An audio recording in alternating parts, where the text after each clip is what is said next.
Hola oyentes de Radio Sefarad y bienvenidos a De Cero a Aleph, este programa que dedicamos a las matemáticas y el judaísmo aquí en Radio Sefarad. Hola Amelia. Buenas tardes. Bueno, Amelia nos conducirá a lo largo de este programa, como siempre, para conmemorar también hoy, de alguna forma, ese Día Internacional de la Mujer que se ha celebrado recientemente, el pasado 8 de marzo, un día antes de esta grabación, porque nos hablarás de Irene K. Fischer, una matemática judía austríaca que desarrolló su carrera en Estados Unidos. Háblanos de ella y de su carrera. Bueno, Irene Fischer, que nace Kaminka en 1907 en Viena, en el seno de una familia judía, va a ser una mujer que en un momento determinado decide ponerse a continuar con una carrera laboral que empieza joven, pero en un momento determinado por circunstancias vitales debe dejarla, y en efecto tiene mucho éxito, pero esta carrera va a tenerla que llevar a cabo en Estados Unidos, dado que en un momento determinado tiene que abandonar su Austria natal. Ella, como decía, nace como Irene Kaminka en 1907 en Viena, en el seno de una familia judía, y de hecho su padre era el rabino Armand Aharon Kaminka, el director del Instituto Maimónides y miembro de la Alianza Israelí Universal. Allí se dedicaba a investigar pogromos en Europa del Este, así como a recaudar fondos para ayudar a las víctimas. Entonces, Irene va a crecer en un ambiente bastante ilustre y tiene la oportunidad de enrolarse tanto en la Universidad de Viena como en la Universidad Técnica de Viena. En la primera cursa la carrera de matemáticas y en la segunda va a estudiar geometría descriptiva y proyectiva.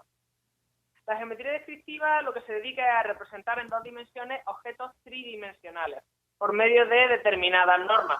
Y entre otras cosas se mantienen, una vez que se trasladan, las distancias, se mantienen los ángulos, cosa que no va a hacer la geometría proyectiva, ya que va a ser una geometría que no respeta las distancias, sino que se concentra en estudiar las propiedades invariantes por medio de transformaciones proyectivas, es decir, transformaciones propias de esta rama de las matemáticas. Es lo que se usa para proyectar, por ejemplo, el mapa terrestre en el plano, pero no los normales, en donde vemos todos los países proporcionados, tal y como nosotros entendemos que están sobre la superficie de la Tierra, sino eso es lo que conforme te va alejando del centro, de esa zona que es más acorde a la imagen que tenemos, se van como deformando, haciendo cada vez más grandes. Bueno, pues la geometría proyectiva se caracteriza también por tener lo que se denomina una recta del infinito, por donde todas las rectas paralelas se van a cortar. Irene Kaminka acabaría siendo una experta en esta geometría, pero más adelante en su vida. Originalmente, Irene no se dedica a la matemática. Tras casarse en 1930 con el historiador y geógrafo Erich Fischer, funda la primera escuela para maestros de infantil en Viena, que funcionaba además como guardería, no solo como centro de formación del profesorado, podríamos decir. Bueno, Irene había cursado varias asignaturas en el Instituto Pedagógico de Viena, por lo que estaba preparada para esta tarea. Y por otro lado, y debido en gran parte al trabajo de su padre, esta escuela también sirvió como refugio para inmigrantes de Europa del Este. Ahí, hablando de inmigración, como era de prever, tanto Irene como Eric se ven en la tesitura de tener que abandonar Viena en un momento determinado, precisamente en 1939, cuando los nazis invaden y anexionan Austria. Desde luego, el viaje que acaba en Estados Unidos va a ser toda una odisea. Primero cogen un tren a Italia, de allí van a coger un barco a Palestina, donde tenían familiares y donde parte de sus hermanos acabarían por asentarse. Posteriormente cogen otro barco que los llevaría a Boston, donde residiría una parte importante de los familiares más cercanos de su marido. Y bueno, todo ello lo van a llevar a cabo con una niña chica con ellos, con su hija.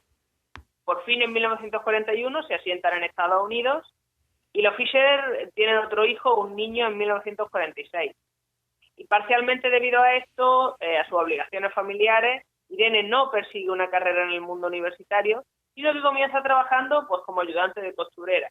Aunque pronto cambia la cosa, se pasa a corregir exámenes y trabajos para diversos profesores de Harvard y del MIT, y de ahí va a dar el salto a enseñar en un par de institutos, así como, y esto va a ser lo más cercano a lo suyo, hace trayectorias estereoscópicas en geometría proyectiva, es decir, hace imágenes para los cursos en mecánica celeste y geometría, entre otros, para el profesor de dibujo y geometría, para el catedrático de dibujo y geometría descriptiva en el MIT.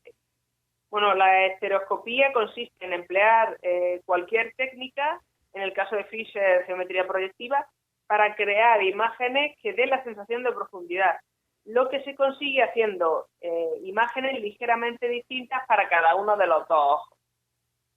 Bueno, ustedes fíjense que este tipo de trabajo le ocupan más de una década una vez que llega a Estados Unidos, por lo que para cuando Irene decide perseguir una línea laboral más acorde a sus brillantes capacidades, tiene ya 45 años. El motivo por el que lo pospone hasta este momento, o más bien por el que es ahora cuando decide arrancar, es que su hija mayor se va a la universidad y el menor está ya en edad escolar, entonces no tiene que estar tan pendiente de ello. Así que en 1952 Fisher cree que es el momento y tarda poco en ser contratada por el AMP, el Servicio de Mapas de la Armada, lo que actualmente se conoce como la Agencia Nacional de Inteligencia Aeroespacial Americana, que de hecho la sugerencia de trabajar para la Armada se la hace su marido, que ya trabajaba para ello. Pero ojo, que no es que la enchufen. Estaba sobrecualificada para el puesto y en una jugada que muchos jóvenes españoles pueden reconocer por experiencia propia, acaba modificando, legalmente eso sí, sus credenciales para que la contraten 2 niveles por debajo de su preparación. Afortunadamente, o más bien debido a su esfuerzo y dedicación, va a tardar poco en ir ascendiendo. Al principio, su trabajo consistía en, por ejemplo, construir tablas geodésicas y monogramas, que son diagramas que sirven para calcular un valor desconocido en función de otros conocidos, a partir de la gráfica que lo contiene. El objetivo último era determinar la forma de la Tierra con la mayor precisión posible. Un uso de esto, o un camino por el que empieza a trabajar ella en esto, va a ser su primera tarea en la agencia. Averiguar si era posible ver una señal en Taiwán desde China continental, es decir, desde propiamente el continente, no la isla, teniendo en cuenta la curvatura de la Tierra, su tamaño y la altura de las montañas taiwanesas. Bueno, cuando Irene entró a trabajar en 1952 se contaban con calculadoras de mesa en el sentido de que eran unos armatoste enormes, no eran unas pequeñas máquinas de bolsillo como las que conocemos ahora. Pero bueno, ese mismo año, en 1952, la agencia va a adquirir un IBAC, que va a ser uno de los primeros ordenadores de la historia, y esto permite aumentar la capacidad de cálculo, es decir, el volumen de computación, enormemente. Ella no arranca trabajando con la UNIVAC, pero va a empezar a cogerle el tranquillo poco a poco y en fin, le va a ayudar mucho a la hora de llevar a cabo cálculos enormes, no tanto extremadamente difíciles como extremadamente grandes, y sobre todo a afinar una precisión que en otras circunstancias lo mismo no se podría alcanzar. A este ordenador se suma la carrera espacial, la Unión Soviética contra Estados Unidos, que comienza en 1957, con lo que no solamente se reconoce el valor de lo que hacen en la agencia a nivel de seguridad nacional, sino que empieza a fluir más el dinero. Para entonces ya había tenido lugar uno de los grandes proyectos de Irene. Su equipo de trabajo lleva a cabo una revisión del Helisoide Internacional, el modelo de referencia de la forma de la Tierra reconocido oficialmente por la Asociación Internacional de Geodesia. Recordemos que la de geodesia lo que se dedica es a medir con exactitud y entender la forma de la Tierra, orientación en el espacio y campo gravitatorio de la Tierra, claro, así como la manera en que estas propiedades cambian con el tiempo. Consecuentemente, es una ciencia con una componente experimental, ya que se basa en mediciones, y es razonable esperar que los datos se refinen y se mejoren. Eso es lo que hacen en este trabajo, averiguan o refinan el valor del eje semimayor de la Tierra, que es la distancia entre la Tierra y el Sol cuando están más alejados, ya que recordemos que la órbita de la Tierra es una elipse, casi circular, pero elipse. Esto tendrá lugar a mediados de la década de 1950 y a finales, en 1959, Fisher publica 2 artículos. En total va a publicar un poquito más de 120, pero estos 2 artículos van a ser determinantes debido a lo siguiente. El primero es una colección de valores que le permitió crear un datum o sistema de referencia geodésico basado en datos obtenidos desde la superficie de la Tierra, es decir, sin utilizar mediciones por satélite. Los sistemas de referencia geodésicos son recursos matemáticos que permiten asignar coordenadas a puntos sobre la superficie de la Tierra y se emplean para georreferenciar, es decir, para posicionar en el espacio un objeto en una localización geográfica única y bien definida en un sistema de coordenadas y datums específicos, lo cual es necesario porque, recordemos, la Tierra no es una esfera perfecta, sino que está un poquito asustada por los polos.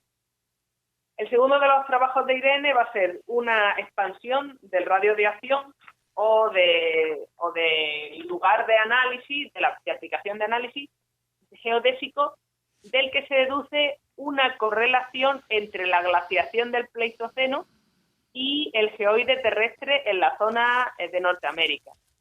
Un geoide es la deducción de la forma de la Tierra en este caso, pero no tiene que ser necesariamente de nuestro planeta, basándose en su campo gravitatorio.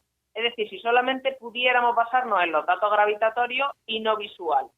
Obviamente es muy similar a la forma real de la Tierra y su componente esencial son las masas de tierra o rocas sobresalientes. Esto va a ser lo que a lo mejor cambie un poco la forma con respecto a lo que se ve al ojo o lo que se puede medir. Bueno, estas contribuciones desembocan en el refinado del sistema de referencia geodésico mundial o el datum mundial de 1959, al incluir el valor de aplanamiento de la Tierra que depende de nuestro satélite, la Luna, así como refinar el geoide de Norteamérica. Bueno, muy poco después, en 1960, y como consecuencia de los trabajos que acabo de mencionar, Irene calcula un elipsoide que la NASA empleará como referencia para el seguimiento de satélites y que lleva el nombre de esferoide Fisher 1970. Este mismo año formó parte del equipo que desarrolló el Sistema Geodésico Mundial del Departamento de Defensa, llamado las Funciones de Latitud Elipsoide Fisher 1960. De igual relevancia es la construcción del Sistema de Referencia Geodésico de Sudamérica de 1969, así como el paralaje lunar. Bueno, el paralaje es la desviación angular de la posición aparente de un objeto dependiendo del punto de vista. El correspondiente a la Luna es el ángulo bajo el que se ve el radio ecuatorial de la Tierra desde el centro de la Luna, que obviamente se tiene que deducir, no se puede medir. Bueno, eventualmente su trabajo lo va a llevar a elaborar el datum de Mercurio como parte del programa espacial para el planeta del mismo nombre y calcularía distancia a la Luna, como la que había mencionado anteriormente, que serían fundamentales para el desarrollo del programa espacial lunar. Irene Fisher, junto con su marido, tomó parte además en los congresos generales de la Asociación Internacional de Geodesia, formando parte de numerosos grupos de trabajo y tomando cargos administrativos. Su trabajo fue ampliamente reconocido con premios tales como el Premio al Servicio Civil Distinguido de Estados Unidos, que va a ser ella la tercera mujer en tenerlo, del Departamento de Defensa, así como la Medalla al Mérito Civil de la Armada Americana.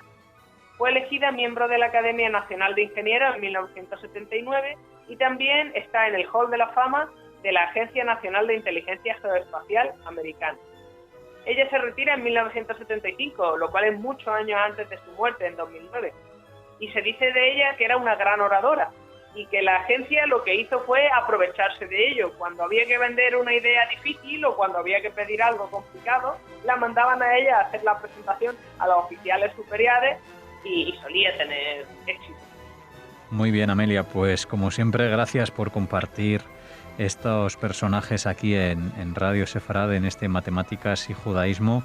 Estas personas que tuvieron una carrera matemática como la de Irene Fisher, que nos has acercado hoy aquí a De Cero a Aleph. Te esperamos, como siempre, al igual que tus oyentes, en este pequeño espacio de Radio Sefarad. Buenas tardes.